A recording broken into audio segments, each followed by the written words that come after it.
मातः समस्त जगतां मधुकैटभारे वक्षो विहारिणि मनोहर दिव्यमूर्ते श्रीस्वामिनि श्रुत जनप्रियदानशीले श्रीवेङ्कटेश दयिते तव सुप्रभातमरविन्दलोचने भवतु प्रसन्नमुखचन्द्रमण्डले विधिशङ्करेन्द्रवनिताभिरर्चिते वृषशैलनाथ दयिते दयानिधे मातः समस्त जगतां मधुकैटभारे वक्षो विहारिणि मनोहर दिव्यमूर्ते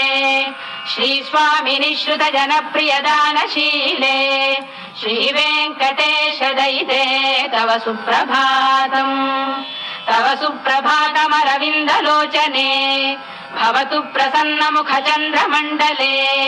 विधिशङ्करेन्द्रवनिताभिरर्चिते वृषशैलनाथ दयिते दयानिधे मातः समस्त जगतां मधुकैटभारे वक्षो विहारिणि मनोहर दिव्यमूर्ते श्रीस्वामिनि श्रुत जनप्रियदानशीले